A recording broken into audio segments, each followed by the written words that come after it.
The British Empire's takeover of India was a gradual process that unfolded over several centuries, beginning with the arrival of the British East India Company in the early 1600s. Initially, the company's goal was purely economic. Queen Elizabeth I had granted the company a royal charter in 1600, giving it a monopoly over British trade in the East Indies. India, with its rich resources of spices, textiles, and other valuable goods, was a major target for trade. At the time, India was under the rule of the powerful Mughal Empire, and the British East India Company established its first trading post in Surat in 1612, followed by others in Bombay, Madras, and Calcutta.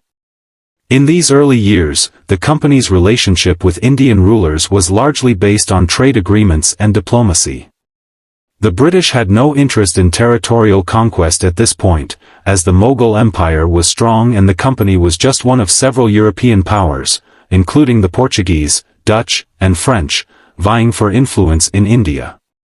However, the political landscape of India began to change dramatically in the 18th century. The Mughal Empire started to weaken due to internal conflicts, succession struggles, and invasions from external forces such as the Persians and Afghans. This created power vacuums in many regions of India, where local rulers, or Nawabs, sought greater autonomy.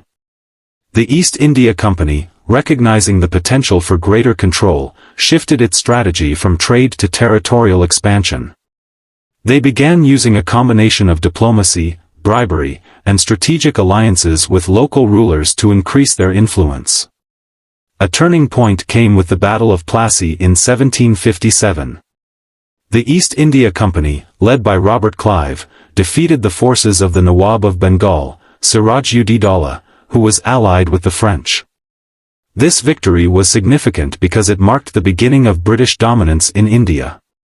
Following Plassey, the East India Company took control of Bengal, one of the wealthiest provinces in India, and began to systematically exploit its resources. Over time, the company expanded its control to other parts of India through military force, treaties, and alliances with local rulers. In the late 18th and early 19th centuries, the British used a variety of strategies to consolidate their control. One such strategy was the doctrine of lapse, introduced by Lord Dalhousie, which allowed the British to annex any princely state where the ruler died without a male heir. Another method was the subsidiary alliance system, where Indian rulers were required to accept British forces in their territories in exchange for protection, effectively making them dependent on the British for survival. By the early 19th century, the East India Company had transitioned from a trading entity to a governing power, controlling vast territories across India. However, the company's rule was marked by widespread corruption, mismanagement, and exploitation. The British imposed heavy taxes on Indian farmers, which led to widespread poverty and famine in many regions. Indian industries, particularly the textile industry, were also devastated by British policies that favored British-manufactured goods. The discontent among Indians eventually led to the Indian Rebellion of 1857, also known as the Sepoy Mutiny. Sparked by grievances among Indian soldiers, or sepoys, in the East India Company's army, the rebellion spread across northern and central India. Although it was brutally suppressed by the British, the rebellion marked a significant turning point.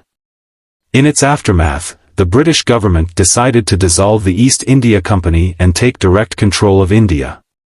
In 1858, the British Crown formally assumed power, beginning the period of British rule known as the British Raj. Under the British Raj, India was governed directly by the British government, with a viceroy representing the British monarch. The British implemented reforms in infrastructure, such as the construction of railways, telegraph lines, and irrigation systems, but these developments primarily served British economic interests. The social and political structures of Indian society were also deeply affected by British rule. The British education system, legal frameworks, and administrative structures were introduced, often with the aim of creating a class of English-educated Indians who could assist in the administration of the country. However, British rule was also marked by increasing Indian resistance. Nationalist movements began to emerge in the late 19th and early 20th centuries, calling for greater autonomy and self-rule.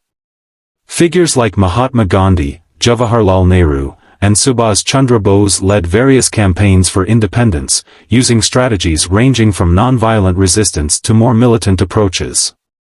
The struggle for Indian independence intensified during the 20th century, particularly after World War I and World War II, when Britain's global position weakened. In 1947, after years of negotiation, protests, and pressure, India finally gained independence. However, independence came at a high cost, as the subcontinent was partitioned into two separate nations, India and Pakistan, leading to massive displacement and violence. Thus, the British Empire's control of India spanned nearly 300 years, beginning with the East India Company's trade ventures and culminating in the direct rule of the British Crown. The impact of British rule on India was profound, leaving deep political, social, and economic legacies that continue to shape the subcontinent today.